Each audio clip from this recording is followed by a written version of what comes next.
Good morning, student.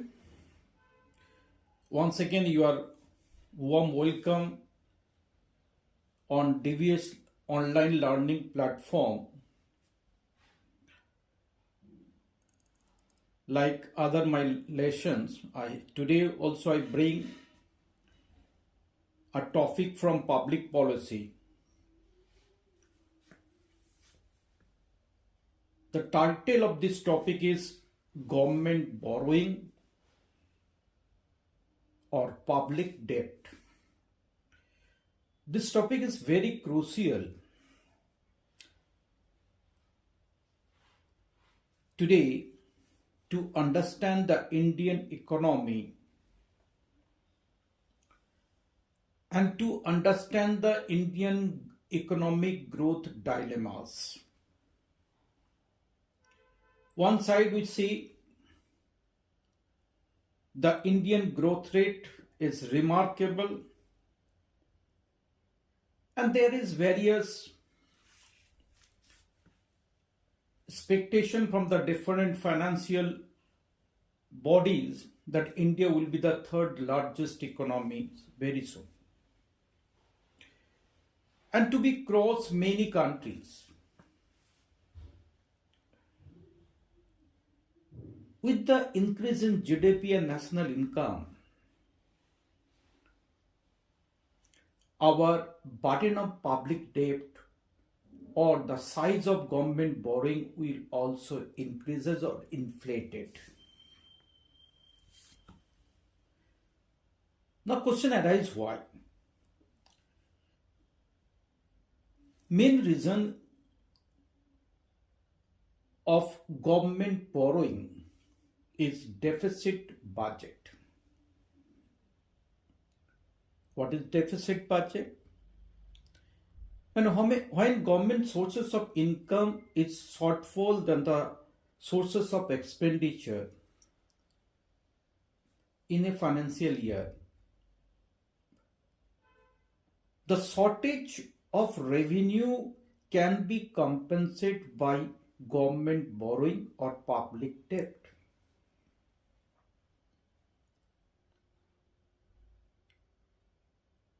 We know that India, like a developing economy, we are simultaneously working and improving our two dimensions. One, welfare dimensions, other, developmental dimensions. As to accelerate and maintain the economic growth rate, expansion of economic activities, diversification, innovation, digitalizations, we need to create vibrant infrastructure. Physical infrastructure as well as we have to create the skilled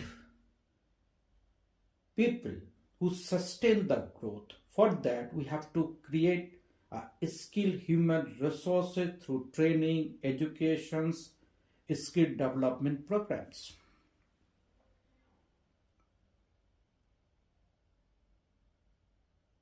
Side by side, we have to extend the support to our needy people.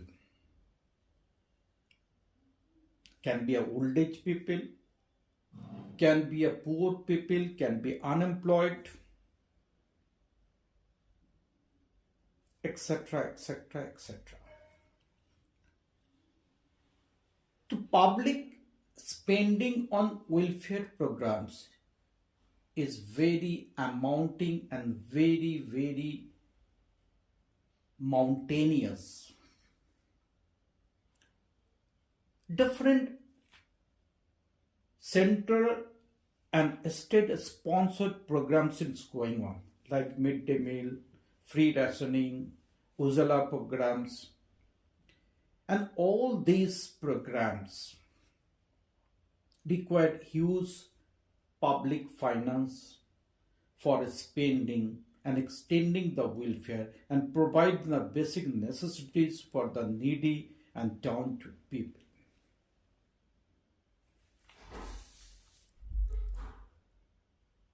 Because these people, they expected from the government, they sometimes entirely depend on government support systems. So government can't deny to extend this kind of support, and that is one of the reasons we have mounting government expenditure or public expenditure on welfare programs side by side with the development programs.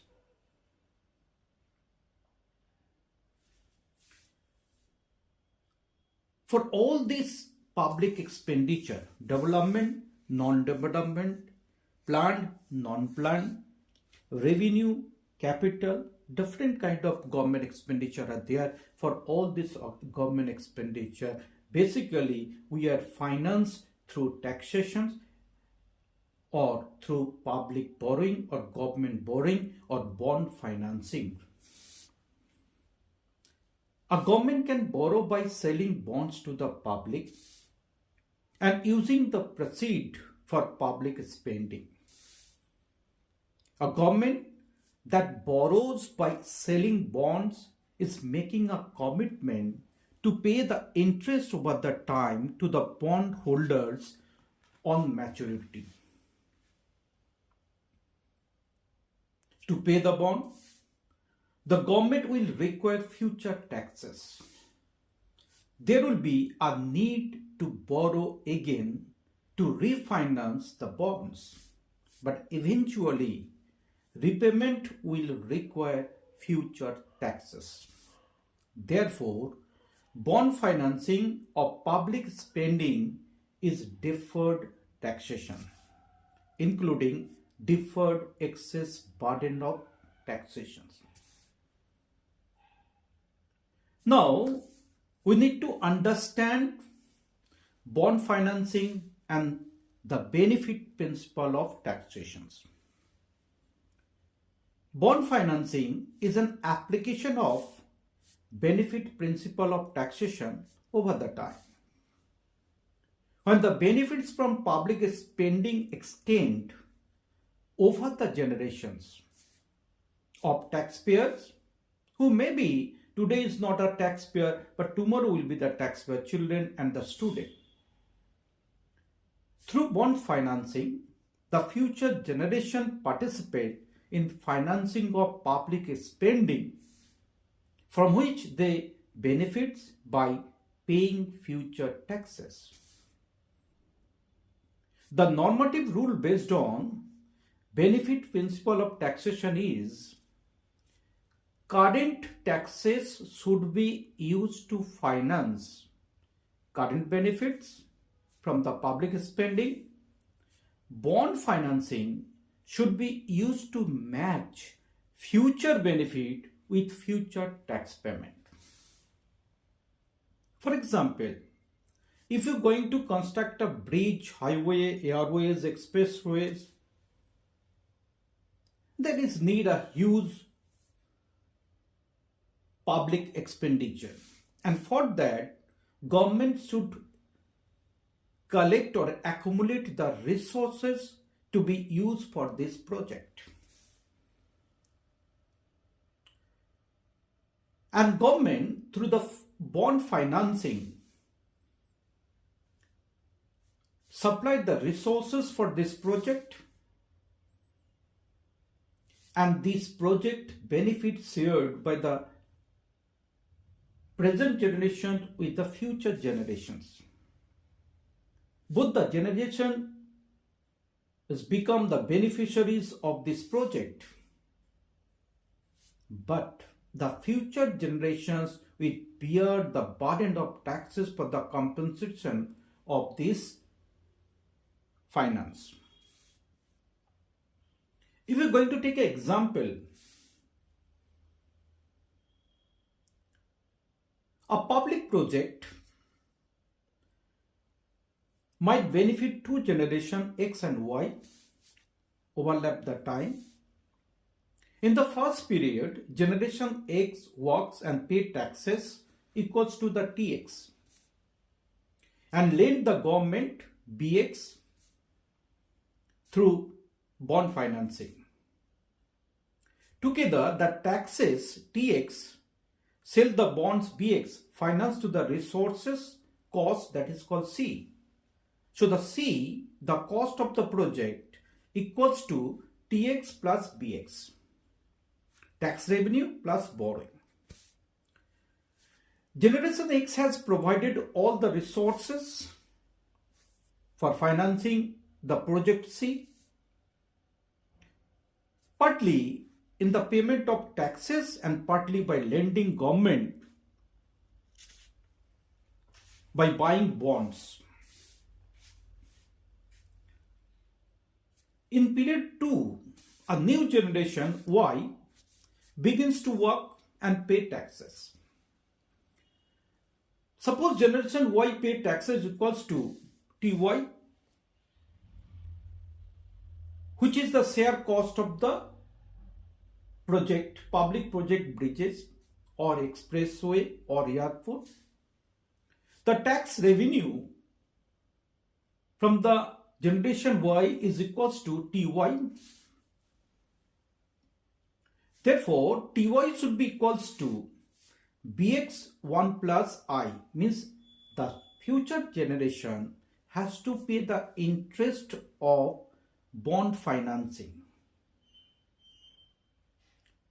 Thus, the generation X received the back of face value of the bonds plus interest from the future generation by the payment of taxes. Through bond financing, the burdens of financing has been spread over two generations X and Y that benefit from the public project. Bond financing can similarly be spread the burden of taxes over any number of generations. Government can also sell the bonds to the foreigners. They can invest their extra money on different asset portfolios. The purchase of government bonds by foreigners does not affect the distribution of payment for public goods over time by domestic taxpayers. If the bonds are sold to the foreigners, the tax to repay the bonds continue to be levied on the different generations of domestic taxpayer. Because debt servicing liability will be imposed on upcoming generation or transferred from upcoming generations.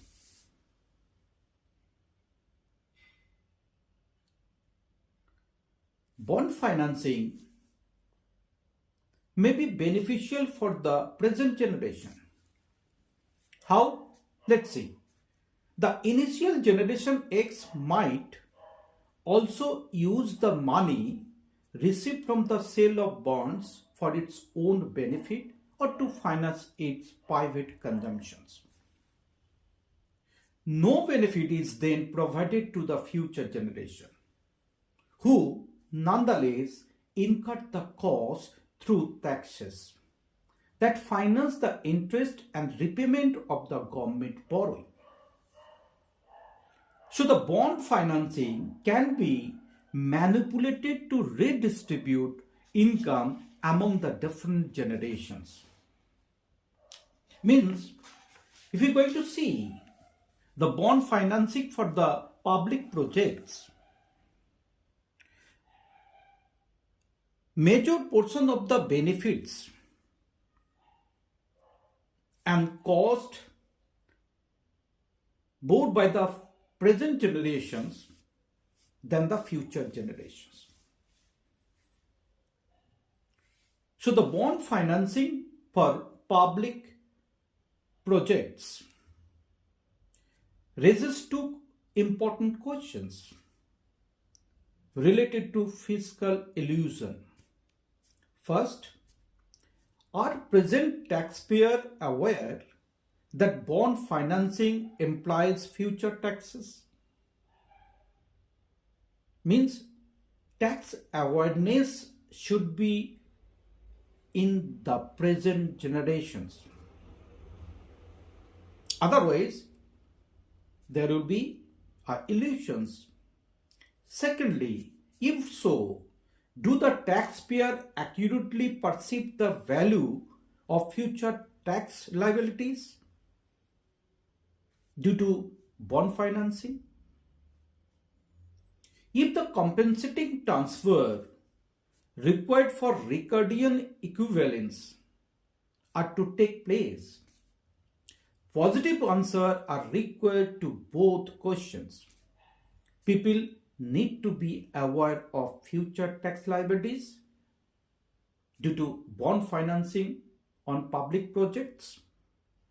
They also need to know the value of the future tax liabilities to be able to compensate the intergenerational income transfer that compensate for future taxes on next generation. Ricardo believed that Ricardian equivalence would be fail because of fiscal illusion. Means there is maybe asymmetric information or information gap due to bond financing between two intergenerations. So, bond financing is not so easy task to finance for public projects, and there is need of brainstorming exercise to minimize the effect and impacts of its cost on present as well as future generations. There are also possibility for developed country like UK, USA, Germany, Japan, China. They can also use their budgetary surplus. Means when sources of income of the government is excess over sources of expenditure for a financial year, then budgetary surplus can be used to finance for public projects. And this is advantageous one. And this is also reduce the liabilities of present and future generation of the payment of taxes and payment the liability of the bond financing.